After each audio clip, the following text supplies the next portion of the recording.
ngapunten nggih kula teng inggil. Mugi-mugi boten kualat. Bismillahirrahmanirrahim. Assalamualaikum warahmatullahi wabarakatuh.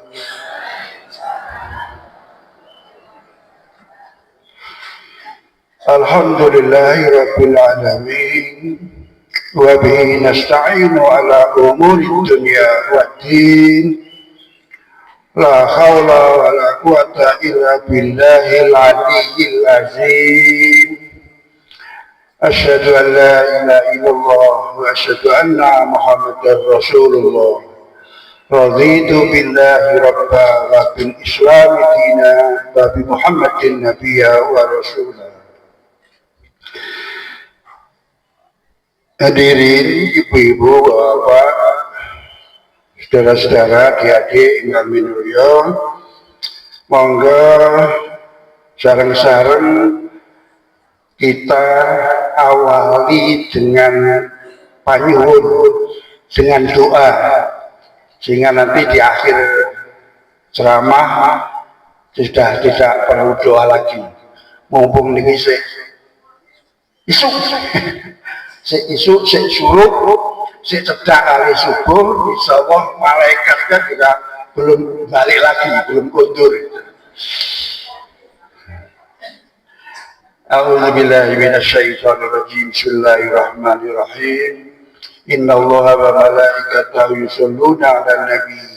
Ya ayyuhallazina amanu shollu 'alaihi wa sallimu taslima. Allahumma sholli wa sallim wa barik ala Muhammadin wa ala alihi wa sahbihi ajma'in. Alhamdulillahi rabbil alamin.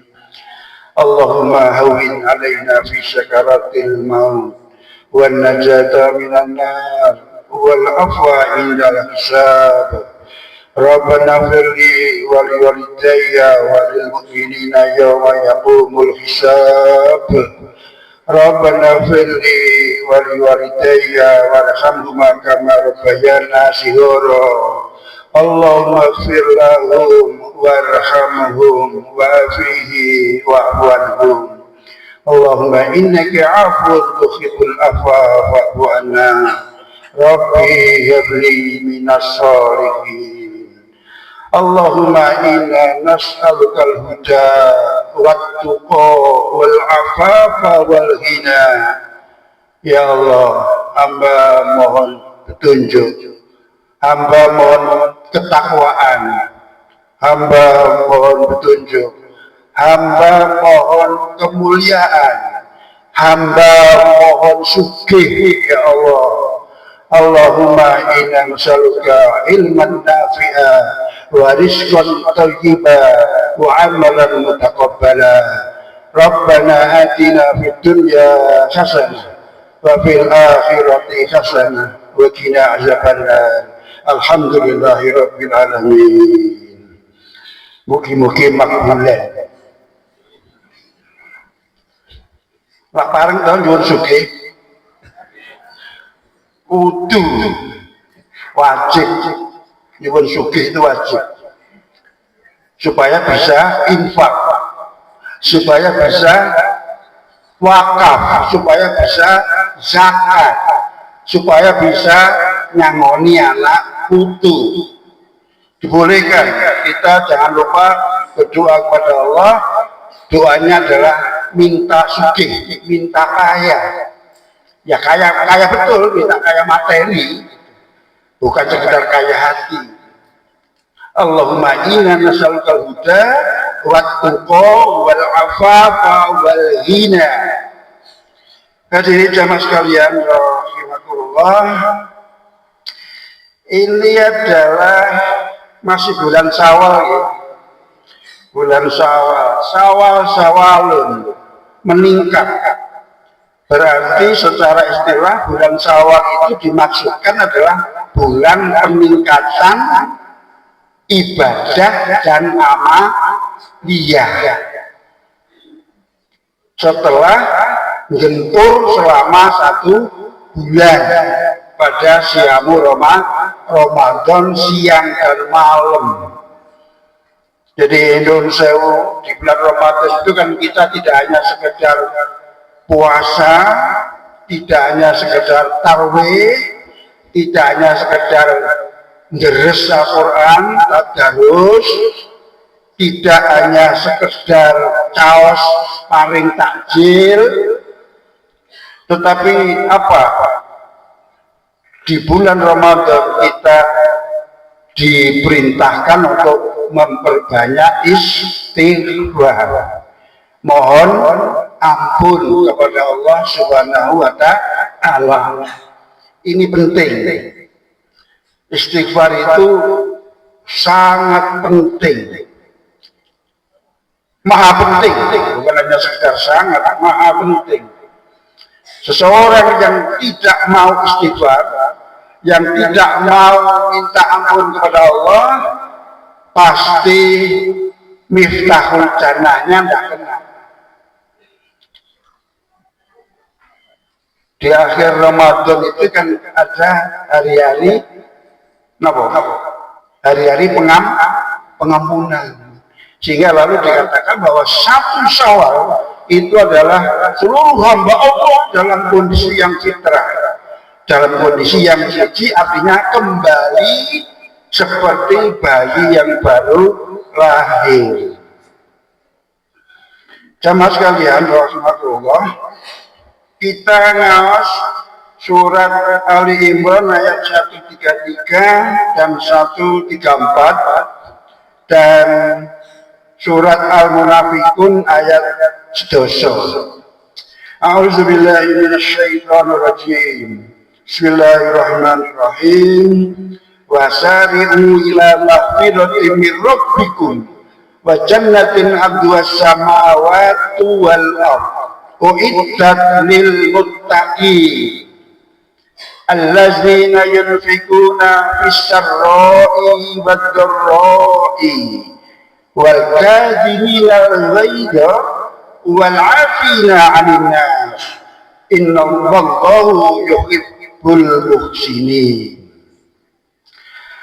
Wa anfiqu mimma razaqnakum min qabli ay ya'tiya ahadakumul maut fayaqula rabbi laula akhartani ila ajalin qarib fa saddaqa wa akun minas sholihin. Hadirin jamaah sekalian rahimakumullah, di dalam tafsir Al-Azhar yang ditulis oleh Buya Hamka, Buya Haji Abdul Malik Karim Amrullah, surat Imran, surat Al-Imran ayat 133-134 ini diterjemahkan, dimaknakan sedemikian rupa. Intinya bahwa kata Buya Hamka di tafsir Al-Azhar itu, ternyata Allah itu tidak pelit. Makanya betul Allah itu maha murah, Allah itu maha kasih, Allah itu maha penyayang. Buktinya apa?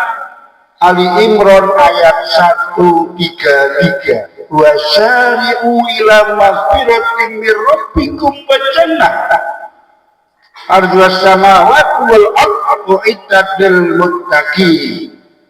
Bersegeralah kepada ampunan Tuhanmu dan surga, yang surga itu luasnya seluas langit dan bumi, dan itu hanya diperuntukkan bagi orang-orang yang bertakwa.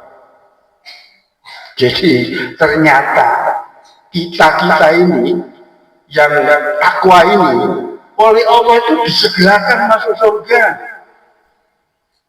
Ayo kono cepat-cepat ke surga. Jangan yakin masuk surga. Yakin. Kenapa? Karena sudah bertakwa, pasti kita masuk surga. Jadi masuk surga itu adalah sangat mudah. Bukan hanya sekedar mudah, tetapi sangat mudah. Cukup apa tadi? Wasari'u ila maghfiratin min rabbikum.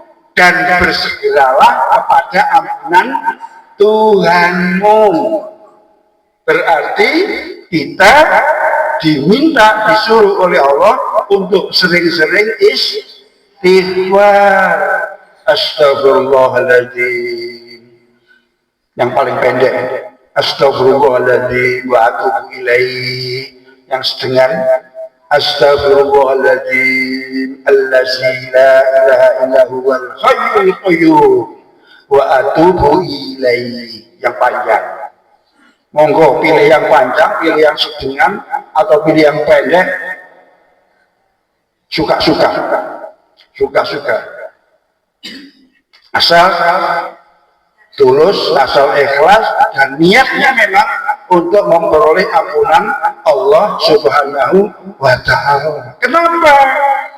Karena manusia itu kanggonan luput, manusia itu kanggonan salah. Wis mesti dosane manusia itu.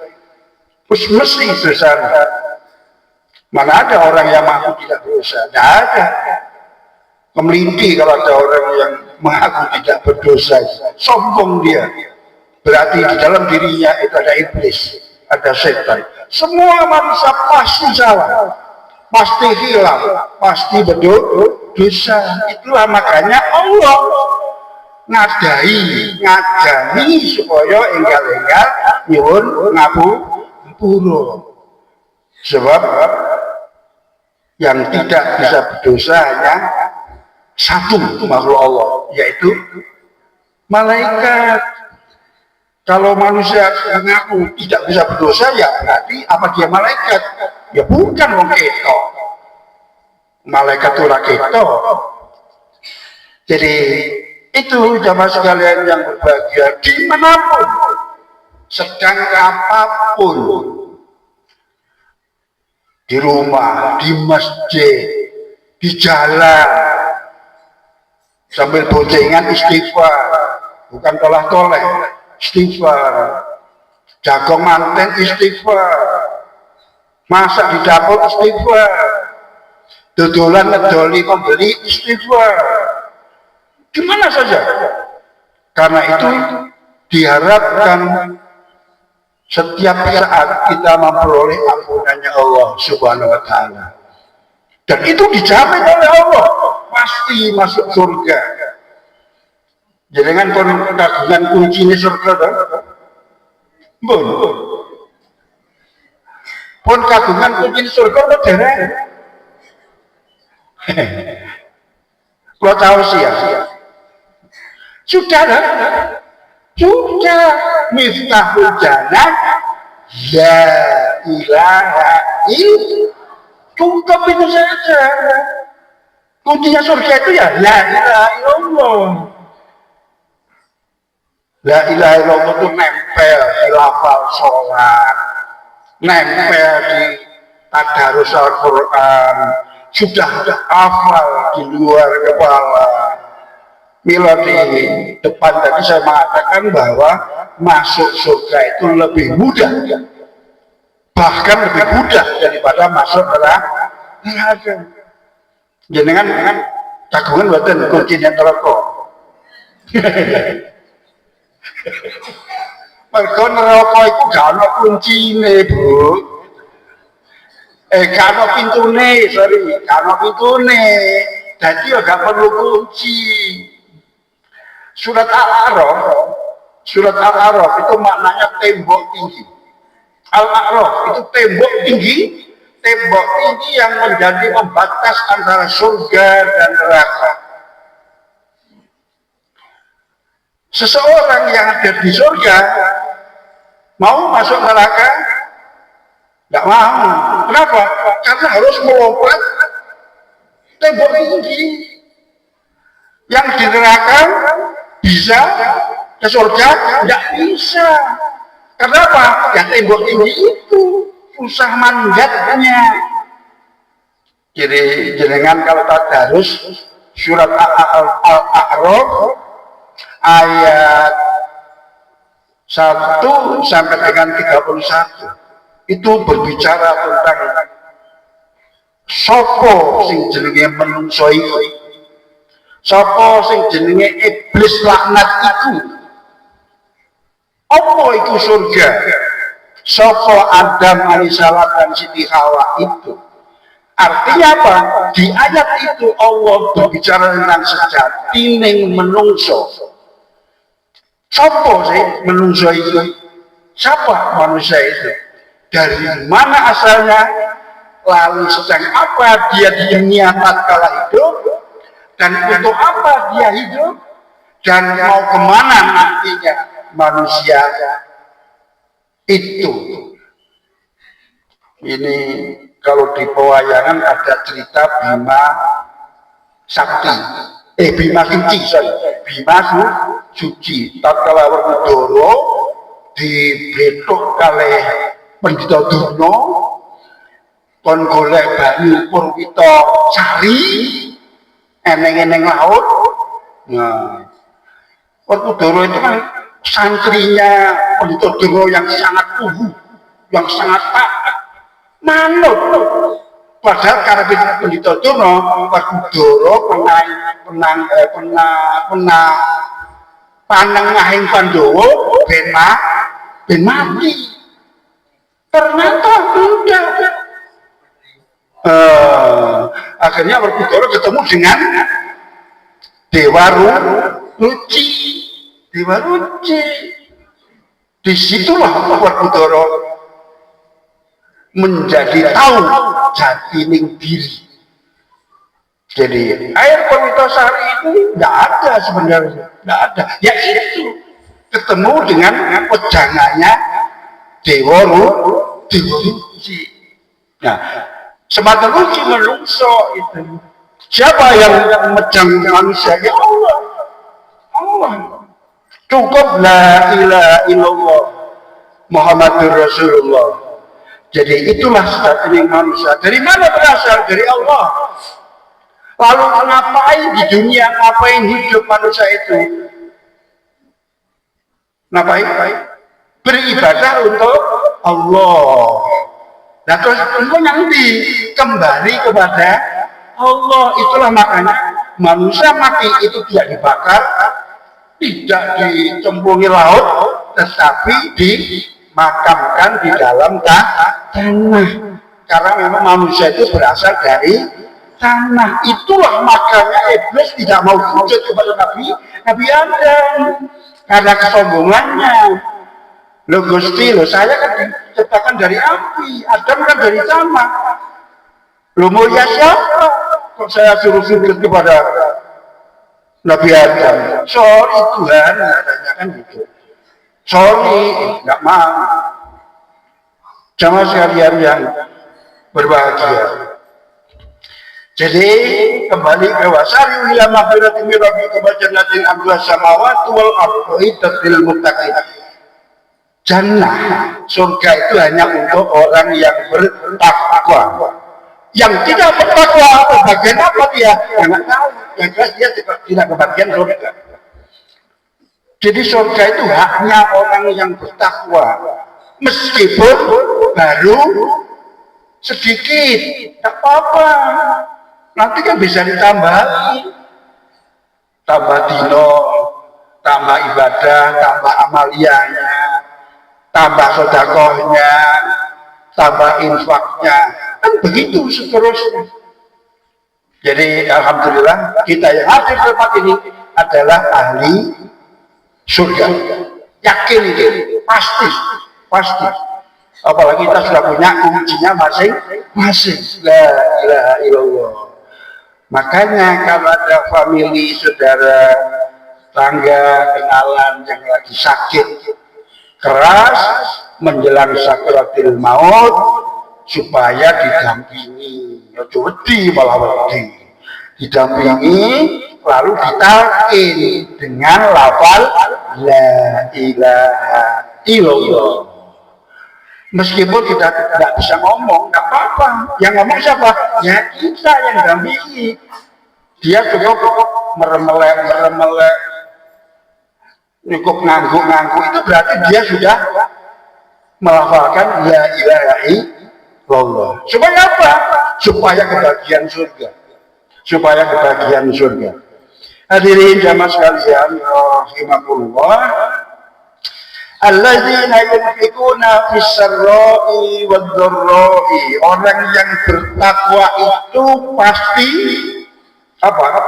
Suka wewe, suka memberi, suka berinfak, suka sedekah, suka wakaf, suka amal jariyah. Itu mesti.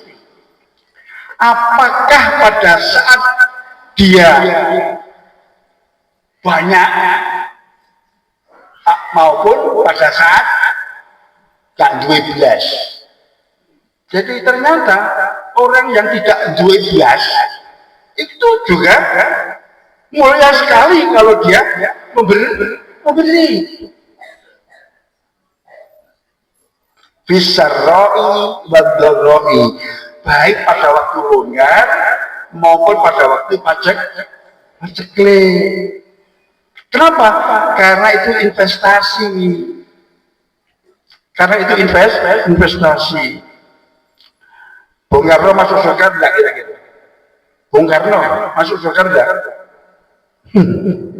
Bung Karno masuk surga betul, Bu? Masuk surga. Meskipun banyak orang uyung-uyung. Kenapa? Apa alasannya Pak Yoyon? Masjid Istiqlal. Sepanjang Masjid Istiqlal nanti ambah wong akeh sampai nanti kiamat itu pahalanya mengalir. Itu idenya Insinyur Soekarno. Mbah Harto kira-kira masuk surga enggak? Mbah Harto masuk surga betul? Masuk. Khususnya masjid juga.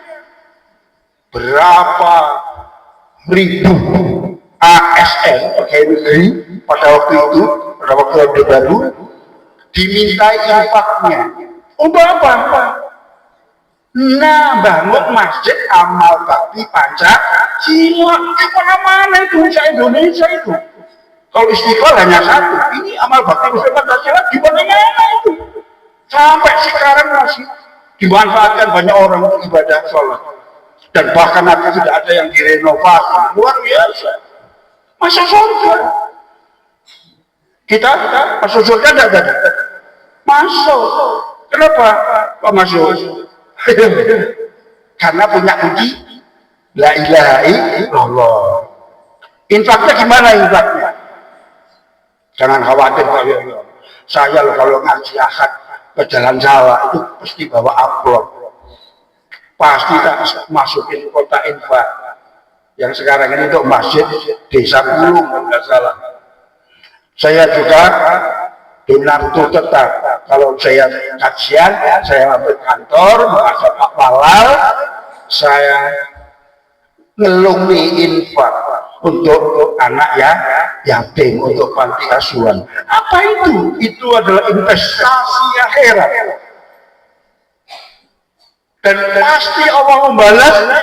Dan balasan Allah untuk itu lebih baik dan lebih banyak.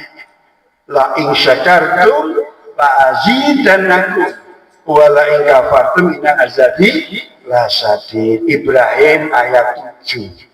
Kita yakin betul bahwa Allah pasti membalasnya yang lebih baik, yang lebih banyak. Kenapa? Karena itu janjinya Allah.